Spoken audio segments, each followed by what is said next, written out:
Assalamualaikum warahmatullahi wabarakatuh. Perkenalkan, saya Rahma Salsabila Oktavia Andika, mahasiswa semester 5 Universitas Profesor Dr. Hamka. Video pembelajaran ini dibuat untuk memenuhi ujian akhir semester mata kuliah Bahasa Indonesia oleh dosen pengampu Ibu Indah Ramayanti MPD. Apa itu karya tulis ilmiah? Karya tulis ilmiah adalah karya tulis yang dibuat untuk memecahkan suatu permasalahan dengan landasan teori dan metode-metode ilmiah. Nah, biasanya karya tulis ilmiah berisikan data, fakta, dan solusi mengenai suatu permasalahan yang akan diangkat. Kemudian, penulisan karya tulis ilmiah dilakukan secara runtut dan sistematis. Nah, yang selanjutnya itu ada ciri-ciri karya tulis ilmiah. Ciri-ciri karya tulis ilmiah itu ada 4. Yang pertama itu objektif. Mengapa objektif? Soalnya karya tulis ilmiah itu mempunyai sebuah objek atau suatu permasalahan, kemudian memberikan penilaian secara objektif terhadap permasalahan tersebut. Nah, yang kedua itu ada faktual, yang dibuat berdasarkan fakta yang dapat dipertanggungjawabkan kebenarannya. 3 itu ada bermetode, yang disusun berdasarkan metode ilmiah tertentu. Nah, yang keempat itu ada cermat dan jujur, mengangkat hal yang sebenarnya. Kemudian ada 7 jenis karya tulis ilmiah. Yang pertama itu makalah. Nah, makalah itu merupakan karya tulis ilmiah yang berisi ide berdasarkan studi pustaka atau kajian lapangan. Yang kedua itu ada laporan penelitian. Laporan penelitian itu disusun dengan tujuan untuk menyajikan kegiatan yang telah dilakukan. Yang ketiga, ada skripsi. Skripsi itu membahas permasalahan dalam bidang tertentu. Kemudian skripsi juga merupakan tugas akhir dari mahasiswa S1. Yang keempat itu ada tesis. Nah, tesis ini berfokus pada penemuan sesuatu yang baru dalam ilmu tertentu. Tesis ini biasanya dilakukan oleh mahasiswa S2. Yang kelima ada disertasi. Nah, disertasi ini punya karakteristik, yaitu pertama itu berfokus pada penemuan sesuatu yang baru. Yang kedua itu berfokus pada pengembangan prinsip teori.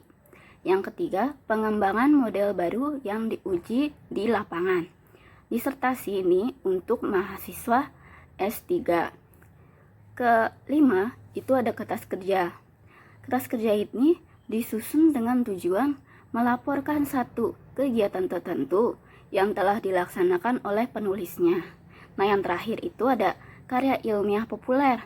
Nah, karya ilmiah populer ini mempunyai teknik penulisan yang menarik untuk dibaca, tetapi tetap mempertahankan kebenaran secara ilmiah. Seperti apa sistematika penulisan karya tulis ilmiah? Yang pertama itu ada judul. Judul merupakan sistematika penulisan karya tulis ilmiah yang paling pertama. Semua karya tulis ilmiah pastinya membutuhkan judul. Maka dari itu, judul yang hendak dipilih sifatnya harus ringkas, komunikatif, dan afirmatif. Yang kedua itu ada kata pengantar. Nah, kata pengantar ini biasanya dapat menggunakannya untuk mengucapkan terima kasih kepada pihak-pihak yang telah membantu dalam menyelesaikan sebuah penelitian. Nah, yang ketiga ini ada daftar-daftar. Daftar yang dimasuk itu bukan hanya daftar isi, juga dapat berupa daftar tabel, daftar gambar, dan daftar lampiran yang terdapat pada karya tulis ilmiah. Yang keempat ini ada bab 1 pendahuluan. Nah, bab 1 pendahuluan ini ada 3 subbab. Yang pertama itu ada latar belakang masalah.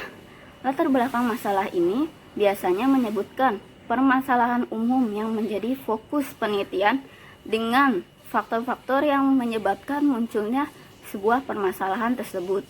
Selain itu, permasalahan yang disebutkan ini harus dikerucutkan agar lebih fokus dan spesifik sesuai dengan penelitian. Setelah itu, diutarakanlah sebuah argumentasi. Yang kedua itu ada perumusan masalah. Permasalahan yang telah dipilih dan dibatasi, kemudian harus dijadikan sebuah rumusan. Sebaiknya rumusan yang dibuat berbentuk pertanyaan yang padat dan jelas. Yang ketiga itu ada tujuan penelitian. Nah, sebuah penelitian itu hendaknya memiliki sebuah tujuan yang hendak dicapai setelah penelitian berakhir. Yang kelima itu ada bab 2 kajian pustaka. Nah, kajian pustaka ini membahas tentang teori utama beserta dengan teori-teori turunan yang digunakan dalam penelitian. Yang keenam ada bab 3 metodologi penelitian. Dalam bagian metodologi penelitian ini harus menjelaskan metode-metode yang digunakan secara rinci. Nah, yang ketujuh ini ada bab 4 hasil penelitian. Tidak hanya menyebutkan hasil penelitian, juga harus memberikan sebuah pembahasan atas hasil tersebut secara ringkas namun terpadu. Kedelapan adalah bab terakhir dalam karya tulis ilmiah, yaitu bab 5 kesimpulan dan saran. Dengan penelitian yang telah selesai, sebagai peneliti itu harus memberikan kesimpulan terhadap penelitiannya. Kemudian juga harus menuliskan saran yang diperuntukkan bagi pengguna hasil penelitian atau penelitian berikutnya yang mungkin akan menjalankan penelitian selanjutnya. Yang kesembilan ini ada daftar pustaka.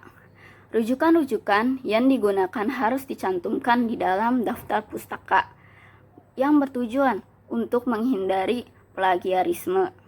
Yang ke-10 ini ada lampiran, yaitu dokumen-dokumen yang digunakan harus dicantumkan dengan nomor urut pada bagian ini.